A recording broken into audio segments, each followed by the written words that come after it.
大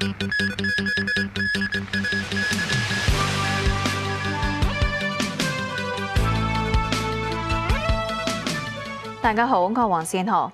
3號強風信號生效，至少維持到聽日正午12點，有可能需要喺聽日下晝至夜晚改發更高信號。摩羯增強為強颱風，集結喺香港東南大約450公里，預料向西移動，時速大約10公里，橫過南海北部並逐漸增強。過去幾個鐘，摩羯穩定向偏西方向移動並繼續增強。天文台話，如果摩羯按照現時嘅預測路徑移動同埋繼續增強，預料聽日稍後本港嘅風力將會進一步上升。天文台有可能需要喺聽日下晝至夜晚改發更高信號。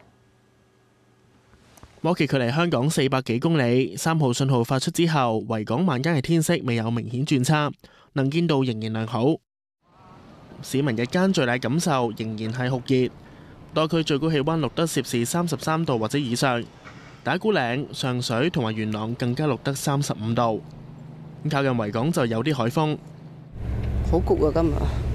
今日周圍都冇風，淨係呢度有風咋。都係差唔多嗌焗少少啦，因為呢度呢不嬲都咁冇風。天文台預計今晚嘅風力會增強，間中會有狂風驟雨同埋雷暴。由衛星雲圖睇，摩羯由凌晨開始持續增強，12個鐘頭內由強烈熱帶風暴增強到強颱風，環流幾乎覆蓋成個南海。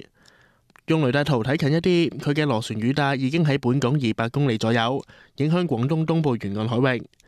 天文台話，摩羯穩定向偏西方向移動，橫過南海北部並且逐漸增強。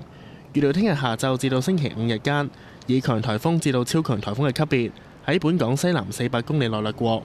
隨住摩羯靠近華南西部沿岸啦，珠江口一帶嘅風力咧，可能會喺聽日較後嘅時間咧進一步增強添㗎。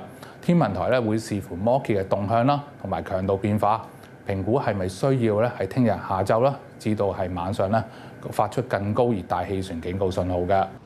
天文台有提醒，海面會有湧浪，市民應該遠離岸邊，停止所有水上活動。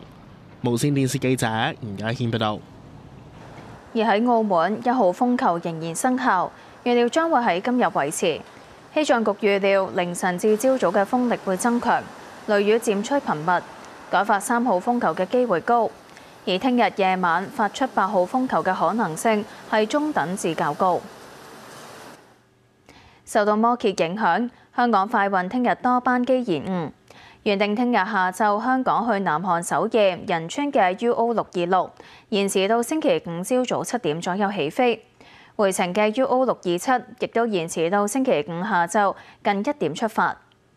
原定聽晚香港去泰國布吉嘅 UO764，延遲到星期5朝早近8點起飛。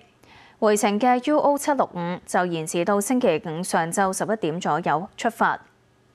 另外，香港來回日本大阪嘅 UO688 同 UO689會稍為延遲起飛。快運話受影響嘅乘客可以免費改期或者退款，今個月20號或之前完成相關手續。提醒乘客留意最新嘅航班狀況。由於預期天氣惡劣，星期5、6有高鐵班次受影響。原定來往香港西九龍站至湛江西站嘅列車車次 G6048 同 G6047 只能夠來往西九龍同廣州南站。港鐵話乘客可以透過12306網站或者應用程式留意車次資料。